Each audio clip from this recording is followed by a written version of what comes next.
తినే ఆహారం ఎలా ప్రభావితం చేస్తుంది మానసిక ఆరోగ్యాన్ని? ఇప్పుడు గట్ బ్రెయిన్ యాక్సెస్ అంటాం. ఓకే.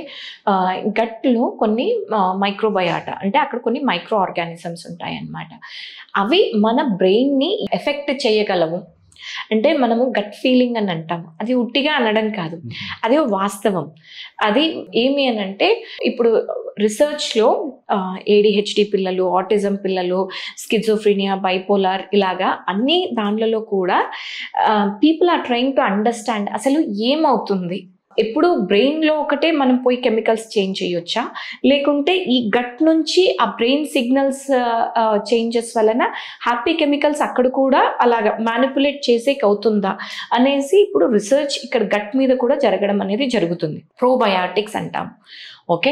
ఈ మైక్రోబయాటా అనేది ఒక బ్లూ ప్రింట్ లాంటిది. ప్రతి ఒక్క మనిషికి ఒక జీన్స్ ఎలాంటిదో ఇప్పుడు ఇలాంటి మైక్రోబయాటా అనేది ఉంటుందన్నమాట. సో అందరూ ADHD పిల్లల్ని చూస్తున్నారు, అందరూ యాంగ్జైటీ వాళ్ళను, అందరూ డిప్రెషన్ వాళ్ళను. కొన్ని స్ట్రాండ్స్ కొన్నిట్లో ఎక్కువ ఉన్నాయి, కొన్నిట్లో తక్కువ ఉన్నాయి. సో దీని వలన ఇలాగ జరుగుతుందా అనేది రీసెర్చ్ నడుస్తుందన్నమాట. నేను ఇప్పుడు చెప్పిన మైక్రోబయాటా ఏమవుతుందంటే మనం ఫాస్ట్ ఫుడ్స్ తినడం వలన అక్కడ గట్కి అంటే మన స్టమక్కి లైనింగ్ ఉంటుందన్నమాట. అవి ఎఫెక్ట్ అయినప్పుడు లీకీ గట్ అంటాం అన్నమాట. దాని నుంచి ఇన్ఫ్లమేషన్స్ రావడము, దాని నుంచి బ్రెయిన్కి కూడా ఇన్ఫ్లమేషన్స్ ఉండడం వలన కొన్ని చేంజెస్ వస్తున్నాయి అన్నమాట.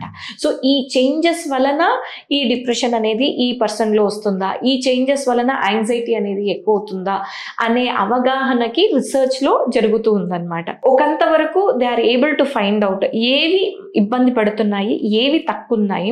సో దానికి అనుగుణంగా ప్రోబయాటిక్స్ అనేటివి వేసుకోవడం వలన బెటర్ అవుతుందా అనేది ఒకటి. సో ఇవన్నీ ఒక ఎత్తు అయితే always healthy eating is best. మీరు తీసుకునే అదే మందులు, అదే నాణ్యమైన మందులు, కానీ సగం ధరకే. అవును, మెడ్ ప్లస్ బ్రాండ్స్ పై 50 to 80% తగ్గింపు.